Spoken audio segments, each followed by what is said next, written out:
You're sitting in a glass tower office in Mexico City. Your name on the door says Senior Wealth Consultant. The man across from you just moved $400 million before lunch, and he's asking if you want coffee.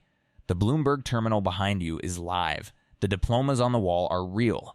The Rolex on your wrist was purchased with a wire transfer that will never, under any audit, ever trace back to you. Everything in this room looks like success.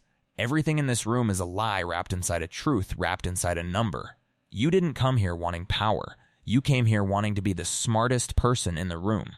And you are. That's the problem. The briefcase your assistant just locked in the safe doesn't belong to a client. It belongs to a ghost. And ghosts don't leave fingerprints. What they leave behind is people like you. How does someone get here? And how does someone this deep ever get out? Level 1. The recruit. You're 24 years old. Top of your accounting class at Tech de Monterey. You graduated with a 9.6 GPA and 3 job offers, none of them interesting enough. The man finds you at a hotel bar in Monterey on a Tuesday. He's wearing a suit that costs more than your first month's salary would have. He says your name before you say yours. He doesn't shake your hand like he's meeting you. He shakes it like he already hired you. He doesn't mention cartels. He doesn't mention anything that would make you flinch. He mentions a private wealth consultancy, clients who require absolute discretion, a compensation structure not aligned with traditional employment models. He slides a number across the cocktail napkin. You think it's a typo. It isn't. You tell yourself this is aggressive tax optimization. You tell yourself every wealthy family operates in gray zones. You tell yourself the men who built this country's banks weren't any cleaner than this. You are not wrong, and that's exactly what makes it work. Data-filled reports have confirmed for years that cartel financial networks recruit directly from top Mexican universities. They don't advertise.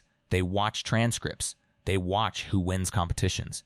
They watch who needs money and has the intelligence to feel embarrassed about needing it. You were identified 6 months before he sat down. You say yes. You don't know yet. There's no interview for the exit. Level 2. The structurer. Your first assignment has no job title. It has a spreadsheet. You manage a network of 40 people, housewives in Guadalajara, university students in Tijuana, shop owners in Jerez, each making cash deposits at rotating bank branches on staggered schedules. None of them deposit more than $9.50 and $500 at a time. None of them deposit at the same branch twice in a row. None of them know each other. This is called structuring, smurfing, in the industry. Under 31 U 5324 of the Bank Secrecy Act, breaking large deposits into amounts below the $10,000 reporting threshold to avoid federal triggers is a federal crime. You know this. You've known it since your second year of accounting. You've simply reframed it as logistics. Your spreadsheet looks like a payroll file. Color-coded, clean, efficient. You're proud of the elegance. You've engineered something that processes $2.3 million a week without a single suspicious activity report filed. You track it the way you tracked your GPA, obsessively, quietly, with private satisfaction. Then, one structurer gets nervous. A retired school teacher in Hermosillo, who usually deposits $9,400, walks into a Bubva branch on a Thursday and deposits $12,000 because she wanted to be done with it. You get a call at 2 a.m. The voice on the other end is calm. That's how you know it's serious. Calm voices in the middle of the night mean decisions have already been made. You fix it. You adjust the records. You remove her from the rotation. You don't ask what fixing it meant for her. You don't ask because part of you already knows, and that part of you goes quiet and stays quiet. Level 3. The Shell Architect. By 26, you're building companies, not real ones, legal ones, which in this business is a different thing entirely. LLCs registered in Delaware, where beneficial ownership disclosure wasn't required until recently, and where a filing agent will incorporate your entity in 48 hours for $200 and ask no questions. Holding companies in the Cayman Islands. An import-export firm in Guadalajara with a real office, real employees, and real invoices for goods that sometimes actually exist. A taqueria chain in Phoenix. 8 locations. Positive Yelp reviews. A catering contract with a municipal agency. On paper, a thriving small business scaling into the Southwest market. On your spreadsheet, a valve. A pressure release point where cash enters the system as restaurant revenue and exits as legitimate taxable income. The 2012 HSBC Senate investigation, the one that found $881 million laundered for the Sinaloa cartel through shell structures and correspondent banking, taught you what not to do. You studied it the way a pilot studies a crash report. Clinical, annotated, grateful for the roadmap. You've stopped thinking about where the money came from. You stopped somewhere around month 4. The money is just a variable now. Your job is to solve for X. Then a legitimate investor, a real one, a tech entrepreneur from Guadalajara with clean money, approaches one of your front construction firms wanting to buy a 30% stake. He's done his due diligence. The numbers look good. He wants a seat at the table. You have to make a real business look fake enough to scare him away, without raising flags, without letting him suspect why. You manufacture a compliance audit, introduce a regulatory dispute, let one quarter's numbers go ugly on paper. He walks away confused. You feel nothing. You've gotten so good at building fiction that sometimes you forget which numbers are real. Level 4. The trade broker. You are 28. You are no longer managing people or companies. You are managing flows. The Financial Action Task Force, FAF, the international body that sets global anti-money laundering standards, has called trade-based money laundering one of the most complex and least detected financial crimes in the world. You know why. You invented parts of it. You coordinate with legitimate import companies along the U.S.-Mexico border. Copper wire, industrial textiles, agricultural produce, a shipping container of avocados declared at $180,000. Actual market value, $60,000. The $120,000 difference travels invisibly, absorbed into a subsidiary account, reclassified as a trade receivable, dissolved into the operating capital of a holding company you'll shutter in 8 months anyway. The invoices never match the cargo. They're not supposed to. That's the architecture. You feel, at this point, almost academic about it. This is arbitrage. This is the exploitation of information asymmetry across jurisdictions. You've read every fat red flag indicator document and learned to stay 2 decisions ahead of each one. It feels less like crime. It feels like being very, very good at your job. Then a U.S. Customs and Border Protection agent in Laredo starts pulling your containers for secondary inspection. Every 3rd shipment, not random, pattern-driven. Someone is building a profile. Someone is patient. You reroute everything through Rotterdam. Different freight forwarder, different commodity classification, different holding entity. The exposure collapses overnight. The agent retires 3 years later, his case unfinished, the file archived in a server room in El Paso. He never knows how close he got. You feel something about that? You're just not sure what. Level 5. The real estate cleaner. Miami is beautiful in February. The water is blue-green. The penthouses face east, so the sunrise hits the glass and turns everything gold. You purchase a $6.8 million unit in Miami Beach through a British Virgin Islands LLC, owned by a Panamanian trust, managed by a nominee director in Cyprus who has visited Florida exactly 0 times. All cash, no mortgage, no financing trail. The realtor shakes your hand and calls you a visionary investor. You accept the compliment. It costs nothing. The U.S. Treasury's Financial Crimes Enforcement Network, FinCEN, began issuing geographic targeting orders after identifying that all cash luxury real estate purchases were a primary laundering vehicle. In certain Miami zip codes, a significant portion of all cash luxury transactions flagged for review showed suspicious ownership chains. The program expanded to Los Angeles, Manhattan, Seattle, Vancouver. The government knew. And still, the all-cash closing happened in a conference room with sparkling water and a congratulatory handshake. You own 7 properties across 4 countries. You have stayed in 2 of them. You feel untouchable. You feel almost legitimate. The money that bought these properties entered as cartel drug revenue in Sinaloa and exits as appreciating real estate assets held by anonymous offshore trusts. By the time it moves again, it's capital gains, it's inheritance, it's wealth. Then one of the units gets featured in a luxury lifestyle magazine. A full-page spread, stunning photography, and in the caption, your LLC's name. The journalist who wrote the piece starts making calls, ownership chains, public records, beneficial ownership registries. You sell the unit in 48 hours at a $2 million loss. Wire transfer, clean entity, no trace. It is the cheapest problem you have ever solved. And you don't feel anything about the $2 million. That's when you realize how far you've traveled from the person who once needed it.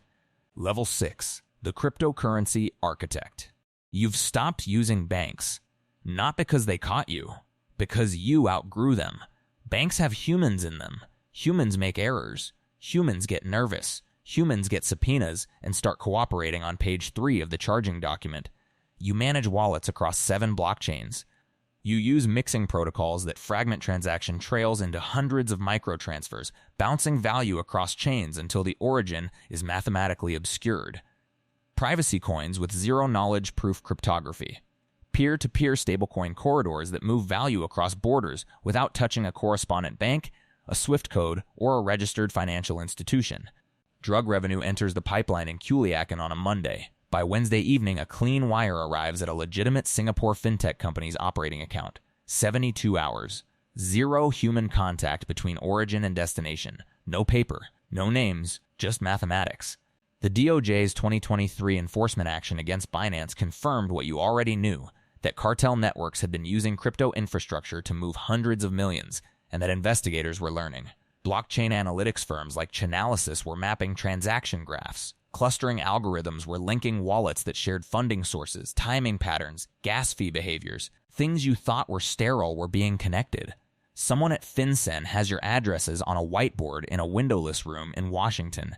You don't know their name. They don't know yours, but they know your pattern. You delete 11 wallets in a single afternoon. 11. 3 of them had names attached to living people. You don't think about that for more than 30 seconds. That's the data point that frightens you later, when you're alone. Level 7. The banker. You used to launder money.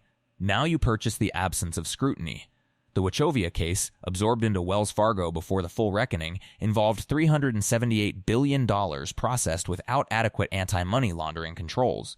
The largest Bank Secrecy Act violation in U.S. history at the time. The bank paid a fine. No executive went to prison. What you learned from that case: the compliance department is not the enemy. The compliance department is the product. You have a contact inside a regional bank's compliance division, a mid-level officer, mortgage on a house in Scottsdale, 2 kids, a salary that doesn't match his ambitions. You don't pay him to do anything. You pay him to not do one specific thing: file the suspicious activity report on a wire transfer that passes his desk on the 3rd week of every month. He types reviewed, no action required. That's all. 4 words. $180,000 deposited into his account over 18 months in increments he rationalizes as consulting fees. He's told himself a story. You let him keep it. Then his supervisor starts asking questions. Not about the wires, about the officer's lifestyle. New car, renovation, a vacation to Lisbon. The supervisor is methodical. The supervisor is building something. You receive a message. 2 words. Handle it. You don't ask what that means this time. You don't ask because somewhere between level 2 and level 7, you stopped needing the explanation. You already know the geometry of consequence. You know who gives orders and who receives them. You know what handle it costs and who pays. You've spent your entire career keeping your hands clean. That ends tonight. Not with violence, with a phone call, with a name passed to someone you've never met, with the deliberate, calculated choice to not stop something you could have stopped. It's the same as pulling the trigger. You know that now. You've known it for years. Level 8. The Ghost. Your name is not your name. It hasn't been for 3 years. The passport in your desk drawer was issued by a government whose relationship with American extradition treaties is complicated, officially, and non-existent practically. Your LinkedIn profile shows 12 years of fabricated employment history, consulting firms that existed, briefly, verifiably, with real registered addresses and real archived websites, and then dissolved cleanly into nothing. The endorsements are real people who were paid to confirm a professional history they have no reason to question. You live in a city you chose for its anonymity, not its culture. Your children attend an international school. They know your face. They know your voice. They do not know your name from before. They never will. That was the arrangement. You accepted it the way you accepted everything after level 4, as an operational parameter, not a loss. Your wife knows enough to never ask. That is its own kind of agreement. That is its own kind of loneliness. You have achieved what almost no one in your position achieves. Total safety. The Dia and Ayers Criminal Investigation Division maintain active cold case files on financial architects who vanished into new identities, disappeared into non-extradition jurisdictions, and were never located. You have read descriptions of those cases. You recognized yourself in 2 of them. Then, on a Tuesday morning, you open a browser, a clean device, a VPN you rotate every 72 hours, and you find a long-form investigative piece about Cartel financial networks. You read it the way you used to read FAF reports. Clinical, annotated. And in paragraph 14, there is a description of an unnamed architect. The operational profile. The routing methodology. A detail about the 7 blockchain structure that you told only one person, once, in a room you swept for devices. Someone is talking. You close the laptop. You sit with the silence for exactly 4 minutes. You count them. You are not afraid. Fear left sometime around level 5, replaced by something quieter and more efficient, calculation. You walk to the bedroom. You pull the bag from under the floorboard beneath the left side of the bed. It is always packed. It has always been packed. This is not new. This is just the next version. You have moved $4.3 billion across 14 years and 6 countries. You have never fired a weapon. You have never been in the same room as a product. You have kept your hands technically, procedurally, legally, immaculately clean. And you are completely, permanently, irreversibly alone. The power you accumulated at every level was real. The cost of it arrived slowly, invisibly, in the language you stopped speaking and the person you stopped being, one spreadsheet at a time, one rationalization at a time, one silence at a time. You start packing. You've done this before. Somewhere tonight, a 24-year-old accounting graduate is sitting at a hotel bar in Monterey. He graduated top of his class. He has 3 job offers, and none of them interest him. He wants to be the smartest person in the room. A man in a clean suit just sat down across from him. The man already knows his name. The briefcase is already packed. The offer is already on the cocktail napkin. He thinks he sees an opportunity. He thinks he is making a choice. He doesn't know yet that the choice was made for him 6 months ago by people who studied his transcript and understood his ambitions better than he does. He doesn't know what's coming. He doesn't know what level 8 feels like from the inside. He doesn't know what it costs to be the ghost in the room that everyone built and nobody knows. But he will. The machine doesn't stop. It never started with you. It will not end with him. You were never the beginning. And you were never, not once, the one in control.